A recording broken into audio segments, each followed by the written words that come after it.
الحمد لله نحمده ونستعينه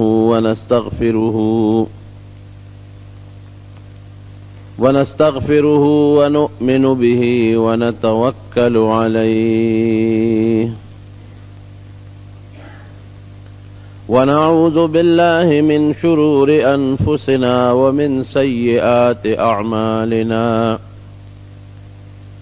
من يهده الله فلا مضل له ومن يضلله فلا هادي له ونشهد أن لا إله إلا الله وحده لا شريك له ونشهد أن سيدنا وحبيبنا وشفيعنا وسندنا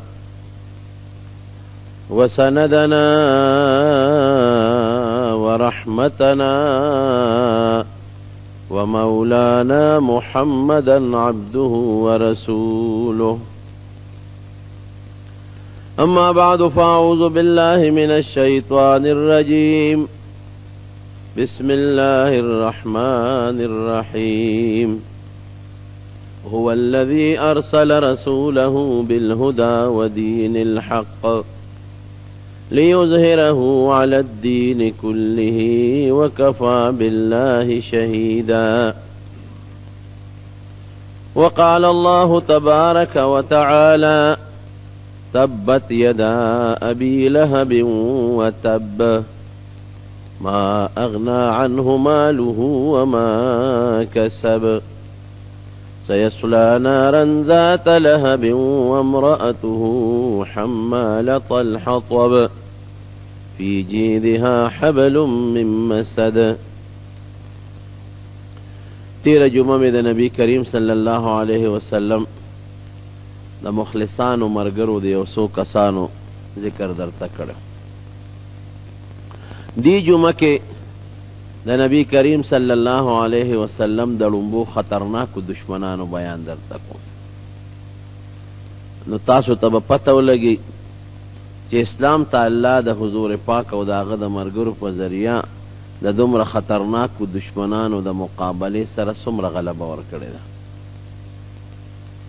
لنبی دا حضور پاک سخت یوسو دشمنانو چه پاگے کے اول نمبر دشمن دا غی خپل ترو چه دا غنم ابو لہب.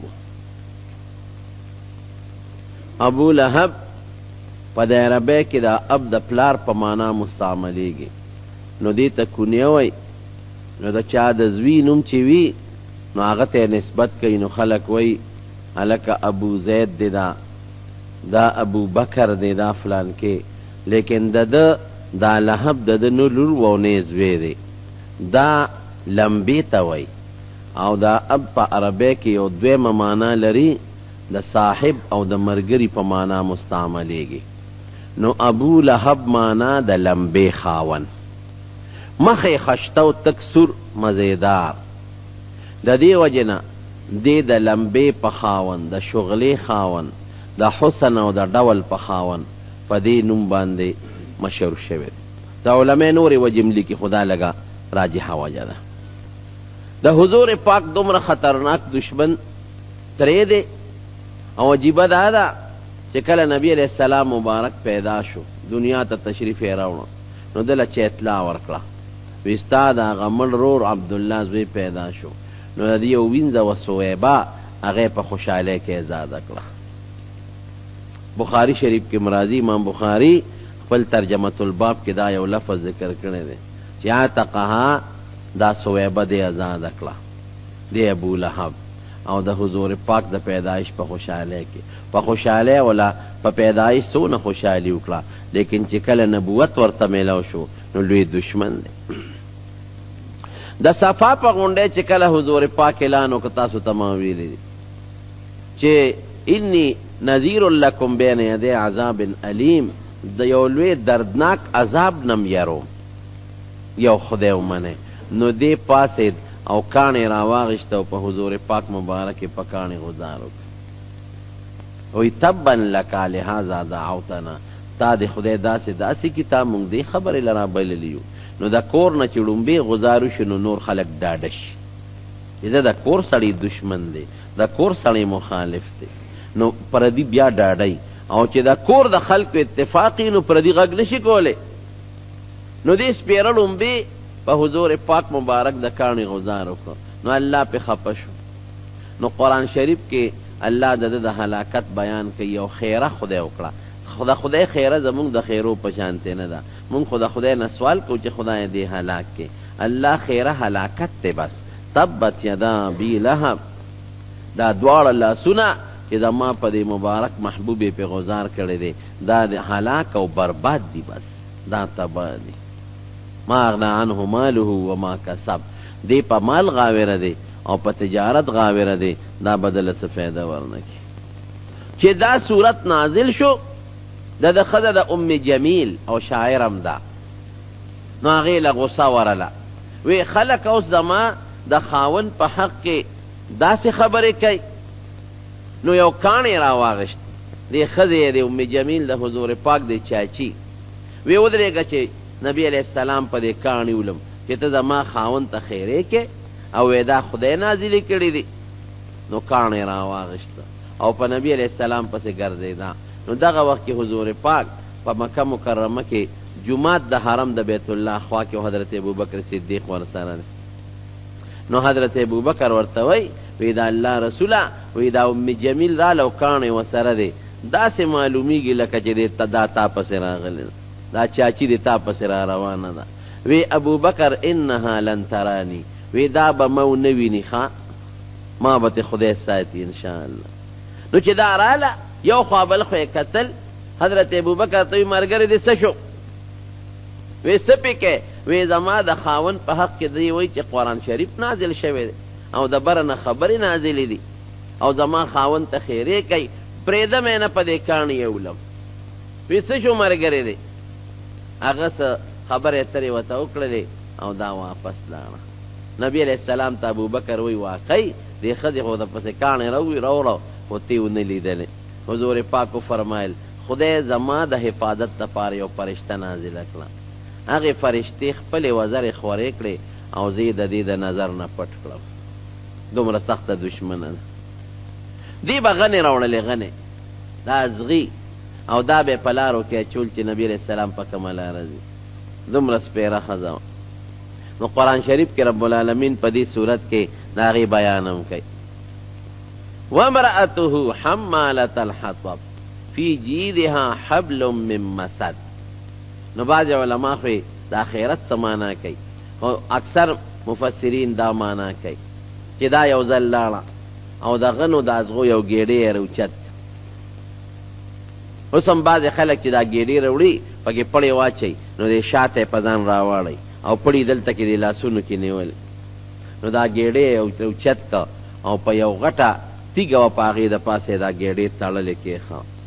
او د تیږې نه یو طرف ته دا ځان یې ټیټ که او هغه پړې یې دلته غوټه که د خپلې سینې سره او لاسونو کې ونیوه چې دا ګېډې په ځان باندې راړومه. خدای فرشته راولېږله، ګېډې بل طرف ته دیکا ورکړه، نو هغه ګېډې بل طرف ته د هغه تیږې نه پرېوته، د دې مرۍ ته پړی ویزان شو. نو خدای په هغې دا مرداره کړه. الله د نبی کریم صلی الله علیه وسلم انتقام ترې واخیست په داسې طریقه چې مړه شوه، مرداره شوه، تیزندي شوه، د خپله لاسه تیزندي شوه. حضور پاک په خدای بدنام هم نه کړ. خاوند یې څونه خطرناک و. ابو لهب 3 زامن وو، د یو نوم عتبه، د بل نوم عتیبه، د بل نوم او دا شاعره هم وګورئ، دا ښځې د حضور پاک ته به څه وی؟ ابوبکر ته یو ځل وی مزمما عصینا و امره ابینا و دینه قلینا. د حضور پاک نوم محمد دی صلی الله علیه وسلم، او محمد خو ښکلې معنا لري، ستایلې شوی د صفت خاوند چې خلک یې صفتونه کوي. نو دی به د هغې مقابل هغه ښکلي نوم دی به یې په خوله نه اخېسته، د هغې بالمقابل بل لفظ به یې اخېسته مزمما، هغه کس چې د هغه خلک بد بیانوي، د بدو صفتو والا چې بدي بیانېږي. مزمما ابینا عصویلا، مونږ د دې مزمم نبی علیہ السلام ته به یې ګوته نیوله، د ده نافرماني کوي، د خبره نه منه. وامره بینا او رده د کار نه مونږ انکار کړی دی رده خبره نه منو دینه قلینا د د دین سره زمونږ بغض دی دا خبره به کول نو حضور پاک ته چاوی هغه چاچی خو ستا نوم نه لي دا ستا د نوم ضد بل نوم لي مزمم درته وایي او کنزل کوي وی مزمم به څوکي کوي دی ورته زه خو مزمم نه یم زه خو محمد یم صلی الله علیه وسلم وی زما نوم هم خدای د دې سپیرو د کنزلو نه ساتي مرداره شو نو درې زامنې عتبه او طیبه او موت نو دې ظالم دی او په دې دوو زامنې د حضور پاک دوه لونه کوېدل وې دوه لونه نبي علیه السلام ورکړې وې نو زامنو ته یې وي دا لونه ورته پرېږدئ نو د حضور پاک هغه دواړه لونه یې پرېښودل دا څومره لویه صدمه ده د چا لور والی او بیا ورته پرېږدي دا غټه صدمه ده ورته یې دواړه پرېښودل نو خدای پاک د هغې انتظام وکړو دغه دواړه لونه د نبي علیه السلام بیا د حضرت عثمان په نکاح کې راغلي یو جلیل القدر صحابي خدای غیله ورکړه یو یې په نکاح شو چې هغه وفات شو بیا دویم ورته په نکاح شو او ابولهب څه شو نبی کریم صلی الله علیه وسلم بدر کې کافران مردار شو نو د بدر نه ټیک اوور ورځې پس په د یو دانه راوخته په د ابولهب یو داسې خطرناکه دانه چې هغې دانې د وجې نه ټول وجود پمن شو او وجود یې وپړسېد او داسې وپړسېد چې بین بتېته نو د هغه دانې د لاسه مړ شو نو چې مړ شو نو څوک ورته نږدې کېدل نه وی د ده دې وجود ته که مونږ نږدې شو نو هسې نه دا بیماري مونږ ته ونه لګي چا وله ګوتې نه وړې 3 ورځې په کور کې پروت و څخه بین ته خطه هېڅوک نه ورته زوی نږدې کېده او نه ورته بل رشته دار نږدې کېده نو آخر کې بینونه شروع شو چې دې مصیبت سره څوک نو بیا یو څو حبشیان غلامان راوستل نو هغوی ولې یو کنده وکنسته نو په لرګو یې ولې دیکې ورکړې نو کنده کې وروغورځه او د پاسه یې پې کاڼي او لوټې خاورې ور واچولې نو په کنده کې پټ کړه دی د دنیا سپېرتوب او د دنیا سزا وه چې آخرت کې به له خدای څونه سزا ورکړي د نیکانو خلکو سره چې څوک هم دشمني کوي دا خو لا پیغمبر دی د عام نیک انسان چې څوک دشمني کوي دا خدای دشمن دی نبی کریم صلی الله علیه وسلم فرمایي دا الله د طرف نه نقل کوي من عاد لی ولیا فقد اذنته بالحق زما د دوستانو سره چې ما سره څوک مینه کوي او زما د دین خدمت کوي دی سره چې څوک بغض کوي دشمنی و سره کوي زما د طرف نه دغه انسان ته اعلان جنگ دی الله وایي زما جنگ ته ځان تیار کړي نو عام نیک انسان عالم او خدای ته خوښ انسان هغه سره چې څوک دشمني کوي الله ورسره اعلان جنگ کوي نو بیا پیغمبر د خدای څونه مقرب او نیک او نږدې شخصیت دی چې هغه سره څوک دشمني کوي د هغه دشمن به خدای نه ذلیل کوي ذلیله شو په فتح د مکې په ورځ باندې چې نبی کریم صلی الله او دا بل زوی چې و دا عتیبه دته حضور پاک خیرې وکړې دیم خدای مو هلاک که مردار یې دو زامن یې پاتې شو یو عتبه دی او یو معتب دی نو نبی علیہ السلام چې کله مکه مکرمه فتح شوه نو حضرت عباس ته وی تره ته وی کاکا وی هغه رویرونه دې نه ښکاري د ابولهب کاکا بچي وی د الله رسول داسې معلومیږي چې ته روپوش شوي تښتېدلی پټ دي وی ورشه وی ګوره را پیدا کړه مال یې راوله نو پسې ګرځېده نو دوی د عرفات په میدان کې هلته تلي د هغه ځای نه یې دواړه راوستل نو حضور پاک مبارک ته مخامخ کېنه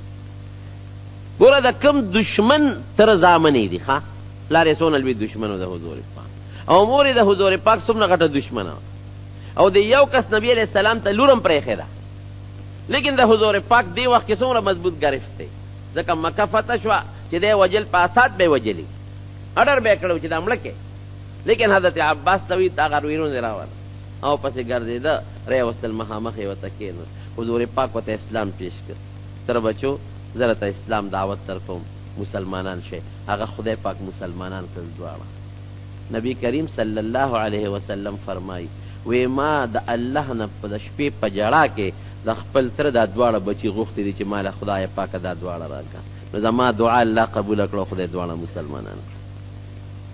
هغوی دشمنۍ ته ګوره، د پلار دشمنۍ ته ګوره، د مور دشمنۍ ته ګوره، او حضور پاک یې د شپې په جړاګانو کې د خدای نه غواړي چې خدای درنه مې غوښتي دي رانه وی خدای زما دعا قبوله کړه، دا دواړه ماله خدای پاک راکړه. نو دا غټ دشمن ابولهب د حضور پاک قرآن شریف کې الله په ډېرو بدو ذکر کړی دی، او د هغه ښځه ام جمیل. بل غټ دشمن یې څوک و؟ امیه ابن خلف، دام د مکې په سردارانو کې لوی سردار. دا دومره غټ خطرناک سردار تیر شوی دی چې ردم دا نبی علیہ السلام ته مخامخ ودرېد، مشرم و، سپینګیرم و، د علاقې لوی ملکم و، لوی سردارم و. نو پیغمبر علیہ السلام پورې به ټوکې کولې، را بغې کله به ودرېده عیاذا بالله. هغه شیطان دی نن نه دی راغلی، جبریل علیہ السلام به یاده نن نه دی راغلی، څه خبرې خو یې درته نه دي کړې. کله به مخامخ ودرېده، نه که نه هغه قصه مې دې کوله غوندې که نه څه قصه مې راته ووایه که نه، داسې سپکې خبرې به یې کول. قسم دې ده چې کله سوچ کوم که نه زه یم دا دین په ډېر بې محنت راغلی دی، او په محنت به خورېږم. ګورې محنت باندې راغلی دی، محنت غواړي. کم چې شاړ پټي وي شاړ، او تو سره محنت وکړې وبا دې کې، او یوې پکې کې پکې سر یې اچې او ډېران پکې اچې، شړ دی خوره دی، او ته یې باد کې او فصل پکې وکړې، او بیا دې پرېښود، نو دې بیا خپل زوړ حالت ته ځي که نه ځي؟ بیا ګورې شړې شړ پټې چې د کله باد که خواري دې ورسره وکړه، نو د باندې به هر وخت خپل نظر ساتي. دې به شړکې نه، دله به هر وخت اوبه ورکې، سره به اچې، فصل به کرې، نو دې به آباد پاتې وي. رب النبی کریم صلی الله علیه وسلم صحابو ډېر محنتونه کړي، دا شړ ځمکې په ډېر لوی محنت آباده کړې ده. اوس هم ګورې دا محنت غواړي، بې د محنت نه، بې د دعوت الله نه، او د خدای د بلنې نه بغیر دین د نشر اشاعت او دین رسول او دین امت ته پاتې کېدل دا ګران کار. په هر کیف حضور پاک پورې به ټوکې کولې، کله به پورې یو ها تا باندې وحی راغلی ده، ته پیغمبر یې، نه کوم ځای نه دا خبرې زده کې، ته خو زمونږ په شان انسان یې که نه، او بازار کې ګرځې او زمونږ په شان ډوډۍ خورې، نو زمونږ او تا کې څه فرق دی چې ته ځان ته پیغمبر وې؟ کله به وې څه خط تله د خدای نه راغلی دی وښایه که نه، کاغذ چټ وښایه دله چټ راغلی دی. حضور پاک مبارک به ډېر زیات تنګ و. یو ځل یې وفرمایل وي خدای به ما له وس راکوي، دې به زه وجنم. د چا په حق کې ګورې دا نه دی ویلي، ماله به خدای وس راکوي، دې به زه وجنم. نبی کریم صلی الله علیه وسلم مدینه شریفې ته لاړ. بخاری جلد ثانی کتاب المغازی کې دا واقعه نبی امام بخاری نقل کړی. په مدینه شریفه کې یو صحابي دی حضرت سعد رضی الله عنه، دا هغه د یو بل سره دوستانه تعلقات. نو دا امیہ دیم تاجر و تجارت به کو، حضرت سعد رضی الله عنهم تجارت کو تاجر. امیہ چې بکله د مدینه په خوا تېرېدنو د سعد سره به شپه کوله، د هغه میلمه و. او چې سعد بکله مکې ته راغی یا د مکې په علاقه به تېرېده، د دې امیہ سره به میلمه و، د یو بل سره نږدې تعلقات و تاجرانو. دا د اسلام نه مخکې کله چې اسلام راغی او نبی علیہ السلام مدینه شریفې ته هجرت وکړ، نو د سعد د نبی علیہ السلام نه اجازت وغوښته چې صاحب که څه اجازت یې ماله راکړه، زه یو طواف کوم، عمرې له ځم. ډېره ښه ده. راغی مکې مکرمې چې راغی د خپل زوړ تعلق په بنیاد د دې امیہ میلمه شو. او سعد مسلمان دی، امیہ همغه کافر دی، خو زاړه تعلقات خو شته که نه، د کافر او د مسلمان اوس هم تعلقات یو بل سره وي. دی راغی د سره میلمه شو. امیہ ته وایي چې امیہ مال یو ټیم داسې وګوره چې زه په هغه ټیم کې طواف وکړم. امیہ ورته ویل که داسې کار دی، زما ته خو دوست دی، خو داسې کار دی چې تاسو خو اوس مسلمانان شوی او زمونږ دشمن چې دی نبی علیہ السلام هغه له مپنۍ ورکړې ده، امن هم ورکړی دی. نو ګورې د مکې خلک د تاسو د مدینې خلکو ته ډېر غصه دي، ډېر قار دي. نو اسې نه چې څه نقصان درته د مکې دا خلک ونه رسوي، درته به وایي چې ښه تاسو زمونږ دشمن بوتلی دی، هلته هم دیره کړی دی او امن ورکړی دی. نو داسې ټیم دله ګورم چې څوک ني او بودې زما طواف وکړي او پټ په پټه وکړي او بیا ځې خپل کلي ته، هغه ډېره ښه ده. نو عرب د غرمې اکثر مکه مکرمه ګرمه ده د غرمې خوب کوي وی د غرمې به دې بوځم خلک به ودي طواف به وکړي ډېره ښه ده نو امیه ته مخکې شو دا سعد ورپسې شو چې څنګه لار کې ووتل چې چا نه یېرېدل هغه ابوجهل خبیث والا خدای په مخه ورولل امیه ته وی امیه وی دا څوک دی وی پېژنده دا هغه سعد نه دی یثرب والا مدینې والا وی دی تاسو زمونږ دشمنانو له پنۍ ورکړې ده امن هم ورکړی دی ورسره هم خبره کړې چې تاسو به د هغوی مدد کوئ زمونږ په مقابله کې او ته دلته بېغمه ګرځې په امن ګرځې افسوس چې زما د امیه مشر سره نه وي چې تا سره ما کتلی خو د دې امیه مې علمین غږ درته نه کوم حضرت سعد ورته څه وایي ابوجهل په ما سترګې مه راوباسه که تا ما ته دلته تکلیف ورسو نو تاسو چې شام ته تجارتي قافلې بوځئ را بوځئ نو ګورې لارم په مونږه ده نو په مکه کې خو ځان له نه څه غله کېدله خو شاړه ځمکه وه د هغې خو ټول ګذر اوقات په تجارت او شام ته به تلل غله به یې راوړه نو دې کې محتاج یې وغوي وی شام ته چې ځای لارم زمونږ د مدینې په خوا ده قسم دی لار به در باندې بنده کړم څه به خورئ بیا یو بل سره دی په باز شنو دا امیه د خپل دوست ته وایي د سعد ته وی سعد داسې کار دی دا ابوجهل زمونږ د دې مکې سردار دی په د سترګې مه راوباسه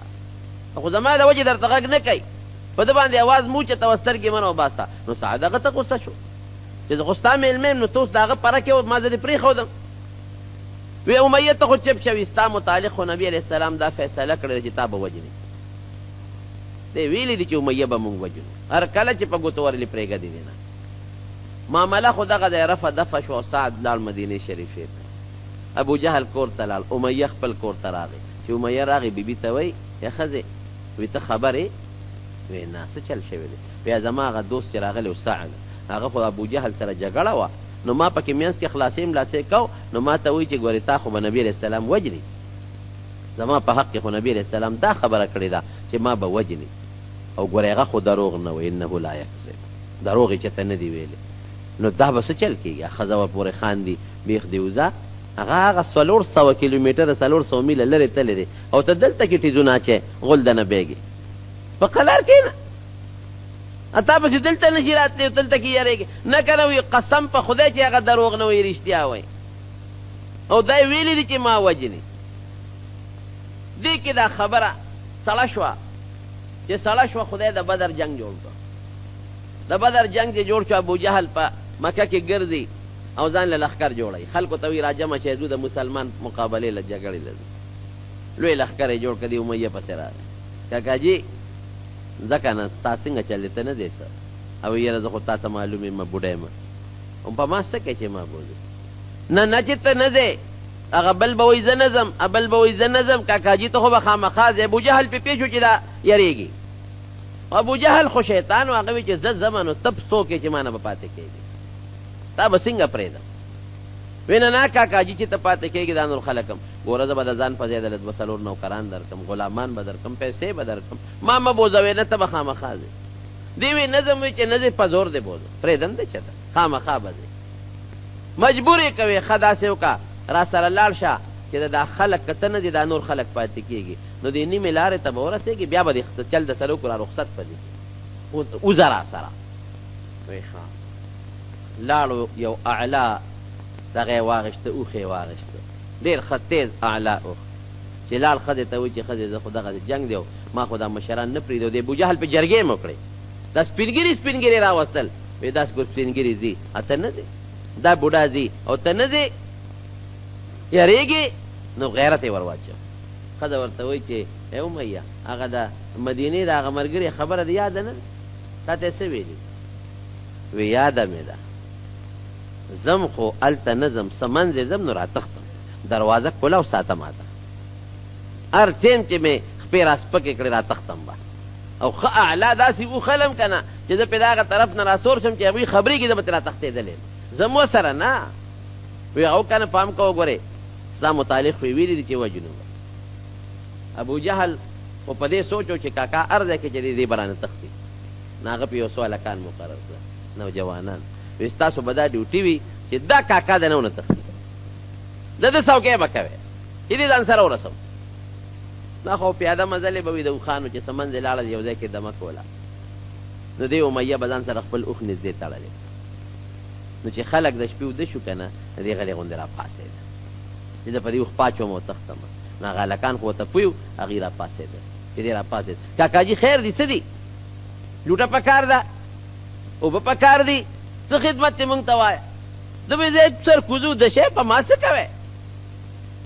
ودشی داسې را پاڅېدم او دس ما نه جي مونږ ستا خدمت ته ته څنګه بابا یې زمونږ مشر نه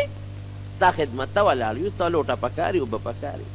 ستاسې لوټه موټه په کار ستا خدمت ته ولاړ یو نه نه تاسو ځای ودشئ نه نه جي مونږ څنګه وده کېږو ته زمونږ مشر یې ته به ویښې مونږ به وده یو هغه ابوجهل په الفلام حرامي هغه پوه کړی خیر دقه ځای کې خو دې پېښ شو چې اوس دې ځای کې خو نه تښتم زه بل منزل چې را شي او هلته خلک وده شي هلته به تښتم چې لاړل بیا بل ځای کې دمو شو چې خلک څنګه وده شو بیا غلې غوندې خوا کې ځان سره تړلی دی غلې غوندې را پاڅېد هغه هلکانو بیا را منډې کوي ولې کاکاجي څه خدمت سر کوزو تاسو څه کار دی چې ما ته نیغ ولاړ یې هېڅ حاجت نشته وده شئ نه نه جي مونږ ستا خدمت کوو زمونږ مشر یې ستا به څنګه داسې یوازې پرېږدو هلته کې بیا پاتې شو په دقه چلې بدر ته ورسو راونه تښتېدی شو چې بدر ته څنګه ورسېده او دې په میدان جنگ کې سره شریک شو نو جناب جنگ شروع دی چې جنگ څنګه شروع دی او دې په اوښ باندې اوس په خپل ساري په اس باندې سور دی نو صحابه کرام اوس د پسې دي چې دې ظالم خو د هجرت د مخکې د نبي علیه السلام پسې ډېرې داسې ټوکې کړي او حضور پاک پورې به هغه مسخرې کولې چې موږ برداشت نه شو کولی دې به کله موږ له په ګوتو راځي نن خدای دې موږ له په ګوتو راوستي ده سره به څه کوو عبدالرحمن ابن عوف رضی الله عنه سلام د ده تعلق نو په دې جنگ کې خو یو بل سره مخامخ کېږي نو عبدالرحمن ته وی چې عبدالرحمن څه چل به کېږي هغه فلان کې مړ شو بلا دنیا کافران خو مردار شو ما سره څه چل وکړه بچ پرېږده وی داسې وکړه چې او دا زوی به مې بچ کې زوی نوم یې صفوان دی زوی به مې بچ کې او ما به هم بچ کې وی داسې وکړه چې ته راځه ما پسې او زه دې پسې داسې پټه لار باندې اړوم چې نبي علیه السلام له دې ورسوم نو هغه ته به درخواست وکړو نو کا منې دله درکړم وی ښه نو پلار او زوی په اس باندې سوارو شو اتې مخکې دی دې کې حضرت بلال رضی الله عنه سیف کړی ځکه دا امیه هغه بدبخته و چې دا بلال صاحب د ده غلام و په مکه کې بلال د ده غلام و نو ده به دا بلال رضی الله عنه ونیوه او وهه به یې ټکاو به او داسې به یې وهه چې شګې به یې ګرمو شګو باندې به یې سملاو او په دې سینه او په دې لاسو خپو به یې وله غټ غټ ګرمې ګرمې کاڼې کېښودل او جامې به یې تېستې وې د غریب دا وجود به د هغه پولی پولی شو او ماشومانو له به یې د غنو لختې ورکړې او ایشه به یې دې وهې ځغلوې او چې کوم ځای به یې زخمي شو په هغې کې به ورته شګی اچول داسې ظالم نو یو ځل یې ماشومان هم تراته شوي دي دا امیه ورته ولاړ دی او په دې ماشومانو دا حضرت بلال وهي او ټکی یې او جامې یې تېستلي دي حضرت ابوبکر صدیق چې پرې راغی هغه پرې ډېر لوی رحم راغی امیه ته ظالمه ای ظالمه تا ولې ظلم کې وی د زمونږ د پلار نیکه دین پرېښی دی بل دین اختیار دی خپل زمونږ زوړ دین قبول کړي پرېږده مې وی داسې وکړه په مې را خرڅ کړه دا بلال په ما را خرڅ کړه وی خرڅوم خو دومره پیسې به راکې ډېرې پیسې یې د اندازې نه زیاتې وې حضرت ابوبکر وی بس وشو زما په دغه پیسو شو نو دا هغه ظالم و چې حضرت بلال به په مکه کې و نو حضرت بلال نبی ابوبکر صدیق واغېسته نو چې په بیه یې واغېسته راوسته نو حضرت بلال ورته څه وایي وی ابوبکر که زه خپل خدمت لا اغېستی یم او که خدای له دې اغېستی یم که خپل خدمت له دې اغېستی یم نو ستا خدمت به کوم او که زه د خپل رب له اغېستی یم نو پرېږده ما چې خپل خدای راضي کړم وی بلاله وی ما ته الله له اغېستی ځه د خدای په نوم مې ازاد کړې نو حضور پاک وفرمایي بلال ابو بکر سیدنا ابو بکر سیدنا و اعتق سیدنا ابو بکر زمونږ سردار دی او زمونږ سردار یې ازاد کړی دی ابو بکر زمونږ سردار دی او زمونږ سردار یې ازاد کړی دی بلال ته خپل سردار وی نو چې بلال باندې خو دې ظالم سختې تېرې کړې وې په غنو په شګو او په پولو دا سملولی دی او وهلې ټکولی دی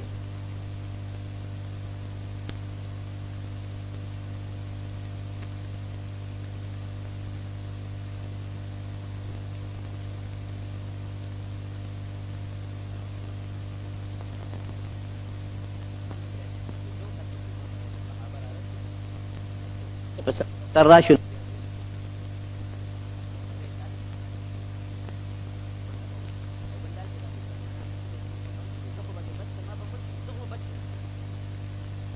صحابه را لزی ولالته کې و سو توري بیغمه کو د پس اصل عبدالرحمن ابن عوف رضی الله عنه په د پاسه ځان ور واچ او صحابه ته د تغه مکه دی نبی علیہ السلام له بوزو مغي وی کالته دی بو ته خو د حضور پاک رحم خو بل شان دی بیا خو صلیب بچ کیږي وینا خواشه ته پاسه دی نه پریدو تا یاد نری چې د پاک پشان کې څومره ګستاخی کړی د نبی علیہ السلام پورې څومره ټوکې کړی هغه ته نه پاسه ده تو ډېر غټو دا امیه ډېر لوی بلا وغټو اپې د پاسه پروتو بس هغه تور را واغښت لاندې نه ولا په دا خېټه کې منډلو داسې پکې وړاندې مردارې کپاره عبدالرحمن ابن عوف د خپم پکې لګه زخمی شو نو خدای دغه دی مردار دا ظالم او رده په حق کې دا آیت نازل دی ویل لكل همزه لمزه الذي جمع مالا وعدده دا کبرجن سړی چې دی د لړې لوی هلاکت دی په خلیم چې د نبی علیہ السلام پورې ټوکې کوي او په زړه کې هم کبر دی لوی د پکې د جبې او د زړه د دواړو نه بغض لري د پاره ډېر لوی عذاب دی ډېر لوی عذاب یحسب ان ماله اخلدا دا په مال او په خپل قوم باندې باور سره دې سوي چې مال به مې بچ کی کلا لا ينبذن في الحطمه وما ادراك ما الحطمه نار الله الموقده التي تطلع على الافئده انها عليهم مؤصده في عمد ممدده الله وی پرېده مې چتا ودا سه اورته غرزوم چې باز اور هغه د انسان ظاهر کې وجود سوځي دن نه بچي دا زړه بد دا اور برده پر زړه کې دن نه ورننه ودی جهنم کې بپروت دا غون صورت د دې سپېره پاک کې په مکه کې نازل دا دویم غټ دشمن دریم دشمن سو کو د نبی کریم نو چې کله بیا د بدر کې دا کافرانه یو کوي کې غرزو او دې چې کوي کې غرزو نو دې چې براخکنو اندام کېده جلاس به راخکابته وته کله خپل نه ول خپته وته نو حضور پاک ته صحابه چې سیب دا خوري رلوی بلا ده د سره سوق دی خو چتول موږ نشو او صحاب بینم کوي او اندامونه ته جدا کیږي او یم د قضا کې په د پاسه شګي خوري ورواچې پرې کېدل الله ولا سزا ورک بل غټ دشمن څوک دی د حضور پاک لوی دشمن بل دی امیہ ابن خلف دا ابی ابن خلف دا دی امیہ ور دی ابی ابن خلف ابی ابن خلف څوک دی یو ځل راغی نبی کریم صلی الله علیه وسلم ته درې داسې مخامه او یو زول اډوکې راواغشته زول اډوکې او دغه سي نبی علیہ السلام ته ونیو او هغه اډوکې له زور ورکاو داسې چوری چوری یې کړ داسې چوری چوری یې کړ وی ته سوي چې دا اډوکې بم واپس جمع دي کېږي دا د خیال چې دا به واپس جمع دي کېږي قرآن شریف کې الله دا آیت نازل وضرب لنا مثلا ونسي خلقه قال من يحيي العظام وهي رميم دې دا وایي مونږ ته مثالونه راکوي چې دا زاړه اډوکې به څنګه جمع دي کېږي قل يحييها الذي انشأها اول مره وهو بكل خلق عليم الله وی هغه ذات په دا اډوکې واپس جمع دي کی چا چې دا په لومبي ځل جوړ کړی دي کم ذات چې دا اډوکې جوړ کړل د سنې جوړ کړل او د مور په ګیډه کې دنې جوړ کړی دي او کارخانه نشتا او کم اډوکې سونه مزیدار طریقې سره الته جوړ کړی دي او خایا کنده مور ګیډه کې کم ځای کارخانه ده چې پاغې اډوکې ځان له جوړیږي بیا غوښه کې منډلې کېږي او نو کان ځان له جوړیږي غوښه کې چسپان کېږي د دنیا ماشینري چې جوړیږي نو پرزې ځان له جوړیږي داسې ده کنه ا پرزې بیا یو ځای شي نو دا غي نه یو وجود جوړ شي سایکل چې جوړیږي نو سایکل د پرزو نه جوړیږي پرزې یو ځای شي موټر چې جوړیږي پرزې ټیپ ریکارډ چې جوړیږي پرزې یو ځای شي دا غي نه یو شی جوړ شي دا رنګي کمیس چې جوړه نو پرزې غټه ټوټې پرزې کې یو ځای کې نو کمیس ته جوړ شي نو د مور ګیډه کې ماته هغه ماشینري خایا چې په یو ماشین اډوکې جوړ شوی دی په بل باندې غوښه جوړه شوی ده په بل سرمن جوړه شوی ده او په بل باندې وازګه جوړه شوی ده او په بل کولمه جوړه شوی ده په بل اینه جوړه شوی ده په بل زړه جوړ شوی دی او دا پرزې بیا په یو بل ماشین باندې فټ شوی دی یالته وته کاریګر ناشته او پیچونه پکس کړی دا څه څوک نشته عقل نه بار خبر دي زمارونو یو وجود کې دنه لګیا دی یو شان خوراک ور روان دی او دغه یو شان خوراک کې دنه الله بیا سیزونه جدا کوي اډوکې چې د کم سیز نه جوړیږي نو هغه کم ځای لره رسي اډوکې چې جوړیږي هغه اډوکې د سرمن د پاسه نه جوړیږي هغه اډوکې خپل ځای له هغه شی رسیږي چې کم ځای اډوکې ضرورت دی هلته هغه شی رسیږي نو اډوکې ته ورو جوړیږي سرمن کم ځای جوړیږي د وجود د پاسه لګیا د جوړیږي. سرمن د ځان له شي نه جوړیږي، هغه شی د غوښې د پاسه خورېږي او سرمن ته جوړیږي. سرمن په غوښه کې دننه نه جوړیږي،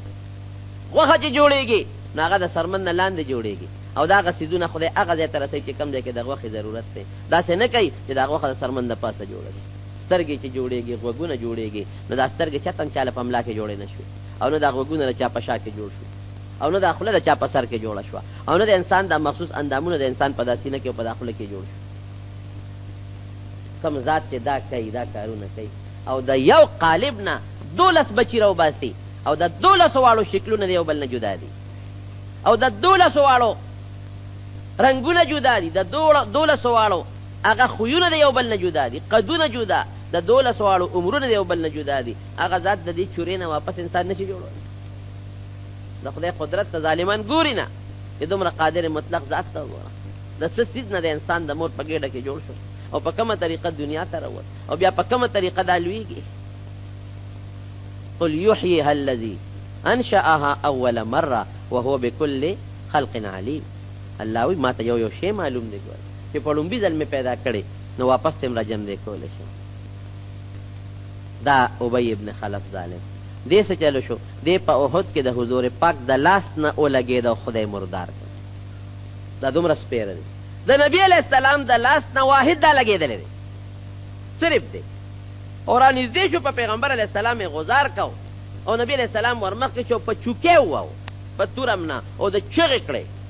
داسې برانډې والې چغې والې چې د حد نه وتې. مرګر ورته بیخ دی اوس هغه بل زخمي پروت دی، هغه نه لاس پرې دی، د هغه وجود کې دومره زخم دی چغې نه وی او په تا زخم نشته چغې وی څه چل در باندې وشو؟ وی تاسو ته پته ده چې د چا په غزار لګېدلی وجود مې ټول ټوټې ټوټې دی، در نه اډوکو نه مې دردونه راخېږي. د حضور پاک دقې غزار د وجې نه خدای مردار کړ. یاد وساته حدیث پاک کې راځي وی 2 کسانو نه ډېر بدبخته څوک نشته، یو هغه چې د حضور پاک باندې غزار وکړ یا په بل پیغمبر غزار شو، پیغمبر دغه د لاسه شهید شو، دغه نه غټ بدبخته نشته، او یو د هغه انسان نه غټ بدبخته نشته چې هغه د پیغمبر د لاس نه مړ شو مردار شو. د پیغمبر علیه السلام د لاسه مردار شو. بل غټ دشمن څوک و؟ عقبه ابن ابي معيط. دا ډېر لوی بدبخته، دا هغه بدبخته دی چې یو ځل راغی د حضور پاک په دې مری کې څادر واچو او څادر له اول ورکه دا مری ولا خفه کوله او حضرت ابوبکر صدیق ورغی او د مټې ونیو او اخو یې دیکه ورکړه ای ظالمانو اتقتلون رجلا یقول ربي الله. هغه سړی وجنه چې هغه وایي چې رب مې الله دی، تا نه پیسې غواړي، مشري نه غواړي، څه مسله ده، ولې ظلم کوي؟ او دا هغه سپیره بدبخته دی. یو ځل ابو جهل وی حضور پاک د بیت الله په خوا کې منځ کې سجده لګوله. ابو جهل وی څوک به د فلان کې قصاب خانې ته لاړ شي چې یو د وینو ډک پیروان راوړي پیروان. عقبه وی زه به ورغلم، زه ورته کړه شه لاړ او هلته یې اوښه لنګه شوې وه او د هغې غټ پیروان یې راوړه د وینو سوټو ډک. وی څوک هم؟ حضور پاک ته اشاره وکړه چې په سجده پرېږدي په دې ملی والا ور واچوه چې نبي علیه السلام په سجده پرېښود نو دې بدبخت عقبه ابن ابي معيط هغه ګن راواغېسته او د حضور پاک په ملا د پاسه یې ورغولو. نبي علیه السلام هغسې په سجده الله ته پروت. څومره استهزاء، څومره ټوکې، څومره خنداګانې او څومره نیازبین مبارک خدای ته خوښ وجود. او دا کافران د خندا نه په یو بل ور پرېوځي، خلطیږي او په یو بل د خندا نه ور پرېوځي. دومره یو خندل. بی بی فاطمه چا جرأت نشو کولی چې دا ته لرې کړي. بی بی فاطمه ماشومه وه، هغې ته چالو هغه راله و هغې ته د نبي علیه السلام نه وویل او کافرو ته یې کنځل بدې ردې شروع کړې. ماشومې ته خو څوک غږ نه کوي. نبي علیه السلام سر راوچت کړ او مخامخ یې دوی ته وکتل. اللهم علیک بقریش، اللهم علیک بابي جهل وعتبه وفلان وفلان. خدایا دا راونیسي الله، بس څوک هم دا راونیسه خدایا. هغه ټول او هغوی پوه شو، رنګونه یې زیړ شو، هغوی پوه شو چې دا خو مونږ غلطي وکړه، ظلم هم وکړو او د بیت الله په خوا کې هم ظلم وکړو او دا خیره قبوله ده، بس رنګونه یې زیړ شو. یو صحابي فرمایي زما د قسم په الله وی چې چاته حضور پاک په دغه موقع خیرې کړې دي، وی ما د بدر په جنګ کې ولیدل چې ټول خدای مردار کړل. دا عقبه هغه سپیره دی، هغه سپیره. یو ځل راغی د نبي علیه السلام خوا کې کېناست او د پیغمبر علیه السلام نه د قرآن شریف آیاتونه واورېدل. نو چې واپس لاړ نو دغه ابی ابن خلف ته خبر شو، هغه دوستو، هغه ابی چې د حضور پاک د لاسه مردار شو، اته خبر شو چې چې راغی عقبه له وی زه خبر شوم چې ته د محمد خبرو له تلې اورېدلې دي صلی الله علیه وسلم. وی یا ورېدې وی بس زما ستا پاتې ده لکه اسې تلې ومه نه بس زما ستا پاتې ده زما ستا دوستانه ختمه لکه اسې تلې وم وی ښه اله به راسره واپس دوستانه ساتم چې ته لاړ شې او د نبي علیه السلام په مخ لاړې وتوکې چې د هغه په مخ دې لاړې نه وتې زما ستا تعلق ختم. دا عقبه بن مویس پیره لاړ او مخامخ حضور پاک ته ودرېد او د حضور پاک په هغه مبارک مخې لاړې توکې. څومره محنت شوی دی څومره تکلیفونه برداشت شوي دي دا موږ نه مفتو کې روان دي. دا دي څه موږ دنیا پسې نښتې دي. بس هر سړی په دې سوچ کې دی چې ما د 2 په ځای 3 بنګلې او د 3 په ځای 4 او 4 په ځای 5 باندې او تورنګزی په ځای پېښور کې او پېښور په ځای په اسلام آباد کې او اسلام آباد پسې په لاهور او په کراچۍ کې ځان له بنګلې او د ځمکې پسې کارخانه او کارخانې پسې 2 پسې 3 او 3 پسې 4 او لک روپۍ پسې 2 لک او 2 پسې 6 لک او 6 پسې کروڑ او کروڑ پسې کروڑونه دې پسې موږ نښتې یو. بس دولت دی لعن عبد الدرهم والدینار. نبی علیہ السلام وی دا چې څوک درهم دینار پیسو پسې لګېدلې دي په دې د خدای لعنت یې وایي. خدای پرېښې دی او پیسه ده خدای هلکه ګټه پیسه حلاله هېڅ پابندي نشته خو خدای خو مه پرېږده که نه. دغه دین دپاره د دواړو جهانو سردار څومره قربانۍ ورکړې دي. قسم په خدای دی چې دا واقعات ګورم بیانوم داسې وجود مې رپي دا ویښته مې غونې شي. کم شخصیت دی خدای ته څومره خوښ دی څومره مقرب دی د خدای لیکن څومره سپېره ظالمانو څومره ظلمونه ورسره کړي دي په دومره لوی تکلیفاتو هغوی دا دین موږ ته را منتقل کړه. صحابه او تابعین اوس لګیا دي علما د حضور پاک وارثان او دا دین تاسو ته رسوي. بیا په هغې کې هغه ظلم خو د پاسه ظلم خو څه کوي جناب ظلم د پاسه ظلم خو څه کوي دین نه بېزارتیا او پیسې پسې لګېدل خو چې څوک د دین خبره درته کوي هم درته دشمن ښکاري. چې څوک د پیغمبر خبره در رسوي چې څوک د الله خبره در رسوي هغه ته هم دشمن وي هغه پسې هم کنځل کوي هغه پسې هم سپکې وي. مسلمان ته به جنت ته څنګه دی تا خدای سره مینه نشته که خدای سره دې مینه وي خو د خدای رسول سره به دې مینه وه که د خدای رسول سره مینه وه نو چې کم عالمان او کم نیکان دیندار تبلیغ والا او نیکان صالحان لګیا دي د خدای د دین خبرې درته کوي خو هغې ته به دشمنان نه وي که نه. نو چې ته د خدای د دین خبرې درته څوک رسوي او هغې کې نکتې راوباسې او هغې ته دشمنان وي هغې پسې کنځل کې خو معلومه دا شوه چې اسې دې ګیره پرېښې ده اسې کلمه وی نور خدای سره دې مینه نشته خدای دې نه دی خوښ. زه چې د چا خوښ یم زما کور به یې خوښي زه چې د چا خوښ یم زما بچي به یې خوښي زه چې د چا خوښ یم زما نوکر به یم خوښي. خدای چې د خوښ دی د خدای کور به دې م خوښي. څوک چې د خدای د کور خدمت کوي څوک چې د خدای د دین خدمت کوي هغه سره به مینه کوي او که ته د خدای د دین خدمتګارو ته کنځل کې او سپکې ورپسې وی قسم په خدای که اسې وی چې زه مسلمان یم خو زما ګمان در باندې نه راځي ته به منافق یې داسې لګې منځونه کوي. څوک سوچ وکړي دا خو اسانه خبره باندې څومره په تکلیفاتو دا دین را رسېدلی څومره محنتونه دې دپاره شوي دي. نو دې سپېره راغی هغه چلې حضور پاک مخ مبارکې لاړې وتوکلې بدر کې ګرفتار شو. چې ګرفتار شو ونیولی شو مقام صفرا یو ځای دی هلته ورسېد صحابه وایي تا مونږ پرېږدو چې تا مونږ هغه هیر دي چې تا دا سپېره پلیتې د دوزخي لاړې په کم مبارکه چهره توکلې دي همالته یې مردار که په مقام صفرا کې جهنم ته ورسېد. دا غټ غټ دشمنانو د نبي علیه السلام د دې دومره غټو دشمنانو باوجود د مکې د لویو سردارانو باوجود د لویو کارخانهدارو د لویو دولتمندو خلکو د دشمنۍ باوجود ووایه دین خدای مضبوط که که نه که حضور پاک له خدای غلبه ورکړه که ورنکړه هغه دشمن خدای هلاکه کې نه که. دا مثال دی دقه رنګې به خدای دې دین له غلبه ورکوي دا به لګې انشاءالله غلبه به خوري او دشمن به خدای ذلیل کوي هره زمانه کې. امریکې دا کم لانجه چې وشو دا 9/11 چې دي ورته وایي که څه نوم ورته وایي هغې نه پس دوی لګیا دي په افغانستان حمله کوه په عراق باندې کوه په پاکستان ته باندې جوړوه یو ځای او بل ځای او مدرسې باندې بمبارۍ کوه مولیان وجنه او څه کوه او څه کوه څه کوه. رښتیا ووایه د دغې امریکې د دغې لانجې نه مخکې ستا په ملک کې په پاکستان کې مدرسې ډېرې بېکوس ډېرې شوې مخکې عالمان ډېر وکوس عالمان زیات شو مخکې حافظان ډېر وکوس حافظان زیات دي او زیات شو. دین خو چې دشمن راځي څومره کوشش کوي خو هغه مره خدای د دین مدد هم کوي. یو زمانه دا و چې زمونږ په دې ټول کلي کې یو حافظ و یو 2-3 د شپو ختم یې په یو جومات کې کوو. حافظان کم دی زمونږ په دې کلي کې راشه وګورئ زه نن په خپل کلي کې د الله په فضل حافظان نشم شمېرلی دومره ډېر دي.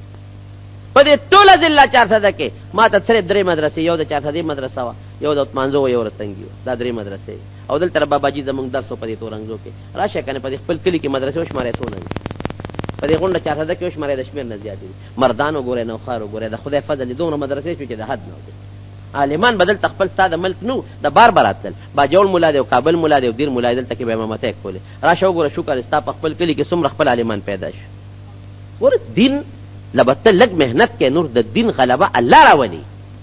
الله ویلي دی قران حکیم کې هو الذي ارسل رسوله بالهدى ودين الحق ليظهره على الدين كله الله دا مخکنه ذمہ داری غشته د قران د حفاظت ذمہ داری الله مخکنه غشته او کم از کم دا مو چې د دین مخالفت وکم د مولا سپکه به د مولان ختم بشي د مدرسې سپکه به د مدرسې به ختم شي بند بشي د حافظانو سپکه به د حفظ خلق به حفظ نه کوي تبلیغ والا سپکه به د تبلیغ به څوک نه کوي دا سوچ غلط دی دی باندې ته د خدای دشمن کېږي دې سره نه مدرسې ختمول شي نه علما ختمول شي نه حافظان ختمول شي نه دعوت کار بندول شي والله کې بندول شي نه دې سره تخپل سپیره کېږي سپیره مولا په کنزلو کته 50000 کنزل مولا ته کې خدای دې خپک د خدای د پیغمبر وارث پسې سپکوي خدای دې خپک د خدای دشمن شوي اته ته د خدای دین رسې تور پسې بد وي ته دشمن شوي نور د علم او د علم خدمت قسم په خدای کې ختم کړي نه ختمي دا مثالونه نورونو دا په ډېر لوی مهنت راغلی دین ښه او په ډېر لوی مهنت دا دین خور شوی او دین نیازبین وجودونو دې لپاره ډېره قربانۍ کړي دا موږ ته مثال دی چې داسې قربانۍ به دین لپاره موږ هم ورکړو یوازې د دنیا مال دولت خو نه دی که نه څه خو به د پښتنو خبره وي د بورې زویه څه خو بویه که نه څه ناڅه محنت خو بویه د دین لپاره ښه جناب توره نکري د په سرمنو لګول جایز دي او که جایز نه دي نکري د توره نشته ښه دی پکې رنګ اچولی نکري د خپل خاصیت سور دی دی پکې رنګ اچولي نو خلک ورته توره نکریزه وایي نو که زنانه پورې کوي پورې کولی چې د زنانه مقصد حسن دی حسن او سړی به نه پورې کوي تور رنګ په ګیره او یا په سر لګول کم سړی چې هغه جهاد لږ مجاهدي نو که هغه ویښته تورې تورولی شي یا یو سړی دی او هغه دویمه ښځه کوي د ضرورت په بنیاد نو هغه تور رنګ استعمالولی شي د هغه ضرورت لپاره هسې نه دا خبره صحیح ده چې د پیغمبر هم سوری نو دا خبره څه ډېره مضبوطه خبره نه ده په بعضې موقعو کې د پیغمبر علیه السلام د معجزې په بنیاد کې داسې شوي وي معجزه همیشني کله کله ښکاره کېږي ښه معجزه کله کله ښکاره کېږي نماز با جماعت پڑھنا فرض ہے واجب زمونږ په مذهب کې دوه قوله دي یو د وجوب یو د سنت مؤکد راجح قول دا دی چې جمع دا سنت مؤکده ده د جمع مونځ کول دی وی چې د نهم جمعات طالب العلم هم دعا غواړي الله دې کامیاب کا الله دې امتحان کې هم کامیاب کا الله دې دین سره شوق او مینه پیدا کړي پیغمبرانو باندې کم فلمونه جوړ شوي دي انسان په دې پکتو کافر کېږي که ګناهګاریږي جناب دا فلمونه مګوره د پیغمبرانو کدی کې داسې فوټو جوړ شوي وي چې هغه د هغې باته د پیغمبر نسبت کېږي چې دا پیغمبر دی نو دا خو کفر دی ځکه دا یو ډم دی او د پیغمبر نسبت کوته کې فلمونه خو چې جوړي خو ډمانې جوړه کړه یو ډم دی او دی وایي چې د نوم یې د پیغمبر ایښودی دی نو په ډم د پیغمبر نوم کې ایښودل خو یقینا کفر دی او که داسې نه داسې وي چې د صحابه نومونه یې پرېښودي وي نو خو ډمان دي که نه په دې فلمونو کې چې دا کم خلک کار کوي دا څه شی دي ورته فنکاران وي موږ ورته څه وایو ډمان نو چې په ډمانو د حضرت بلال نوم کېښود او په بل ډم په ډم د حضرت ابوبکر نوم کېښود او په بل د حضرت عمر نوم کېښود او د حمزه رضی نوم دې کېښود ډېره لویه ګناه شدید ګناه دې ډمانو له دغه نومونو فلمونه دا قتلم جرم دی دا جوړولم جرم دی دا خرڅولم جرم دی